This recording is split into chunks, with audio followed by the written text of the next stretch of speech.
কিন্তু আল্লাহ তাআলার জালটা কেমন রে গোলাম?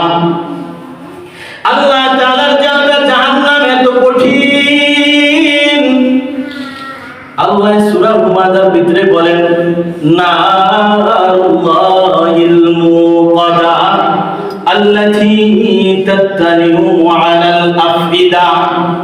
জাহান্নামের আগুন এত কঠিন, এত কঠিন, দুনিয়ার আগুনে হাত দিলে হাত পুড়ে যায়, পাও দিলে পাও পুড়ে যায়, আঙ্গুল দিলে আঙ্গুল পুড়ে যায়। কিন্তু জাহান্নামের আগুন এত কঠিন, এত কঠিন, জাহান্নামের আগুনের ভিতরে যখন কোনো বান্দাকে পালানো হবে তার কলিজা সহ পুড়ে যাবে। চিল্লায়ে কোন নাউজুবিল্লাহ। এ নবীর উম্মতের দল, এই আযাব কি তোমরা সহ্য করতে পারবানি?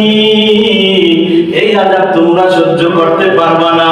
দুনিয়াতে 9 কোটি 30 লক্ষ মাইল দূর থেকে যে সূর্য তাপ দেয়, সূর্য দিনের বেলা থাকে, রাতের বেলা থাকে না, তারপর কত গরম, ফ্যানের বাতাসও ঠান্ডা হয় না। এই তাপ তো আমরা সহ্য করতে পারি না। আর জাহান্নামের আগুন বড় কঠিন, ওই তাপ তোমরা সহ্য করতে পারবা না রে গোলাম। কবরের আযাব বড় কঠিন, ওই কবরের আযাব সহ্য করতে পারবো না। কবর গুনাহগারকে পছন্দ করেন না, কবর বেনামাজিরে পছন্দ করেন না। কবর আল্লাহর ডাক দিয়া বলে, আল্লাহ ওই বেনামাজি গুনাহগার যেন আমার কবরে না আসে। যেই বান্দারে তুমি খাবার দিছো, চোখ দিছো, জ্ঞান দিছো, সব দিছো, তুমি আল্লাহ খাওয়া, তুমি আল্লাহ পালো, তারপর তোমার ইবাদত করে নাই, তোমার নামাজ পড়ে নাই, ওই গুনাহগারকে আমার মাটিতে দিবা না। যদি ওই গুনাহগারকে আমার মাটিতে দাও, আমি মাটি এমন ভাবে চাপ মারবো, চাপের কারণে তার পাজরের হাড়গুলো চুরমার হয়ে যাবে। এই নবীর উম্মতের দল, কবরের আযাব বড় কঠিন। কবর কাউকে চিনে না, আম্মা কবর কাউকে চিনে না। নবীজির কন্যা ফাতেমারে যখন কবরের ভিতরে রাখতে যায়, আবু যর বলে, ও কবর, তোর কাছে এমন একটা মানুষ রাখিয়া যাইতেছি, এমন একটা মহিলা রাখিয়া যাইতেছি, যেই মহিলার বাবা হলো নবীজি সাইয়্যিদুল মুরসালিন, আল্লাহর বন্ধু। এমন একটা মহিলা রাখিয়া যাইতেছি, তার স্বামী হলো আলী, যার ইলমের দরজা রাসূল বলেছেন। এমন একটা মহিলাকে রাখিয়া যাইতেছি, যিনি জান্নাতি মহিলাদের সর্দার থাকবে। এমন একটা মহিলাকে রাখিয়া যাইতেছি, যার ছেলে হবে হাসান হুসাইন, জান্নাতি যুবকদের সর্দার থাকবে। ও কবর, তুই এই লাশটার সাথে, এই মহিলার সাথে খারাপ ব্যবহার করিস না, তার সাথে যেন তোমার খারাপ ব্যবহার না হয়, বেয়াদবি করিস না। কবর মাটি ডাক দিয়া বলে, ও আবু যর গিফারি,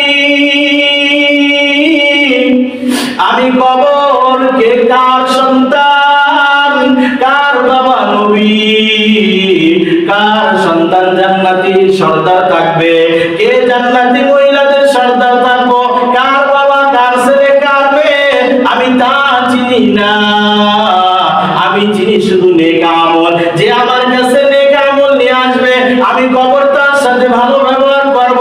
আর যে আমার কাছে গুনাহ নিয়ে আসবো, আমি কবর তার সাথে খারাপ ব্যবহার করব। এর নবীর উম্মতের দল, আপনি আমি কবরের আযাব সহ্য করতে পারবো না। অতএব আজকে জুমার দিন, আজকে সকলে মিলে ওয়াদা করি, আল্লাহর কাছে গুনাহের জন্য তওবা করি। সামনে আসতেছে নতুন বছর, 2026 সাল আসতেছে। আজকে এই জুমার দিনটাকে জীবনের শেষ জুমা মনে করিয়া আল্লাহর কাছে তওবা করি, আর জীবনে কোনোদিন নামাজ ছাড়বো না, আর জীবনে কোনোদিন অন্যায় করবো না, আর জীবনে কোনোদিন গুনাহের কাজ করবো না, আর জীবনে কোনোদিন নবীর সুন্নতকে অপমান করবো না। কারা কারা রাজি আছো দুটো হাত তুলে আমার আল্লাহকে দেখাইয়া দাও।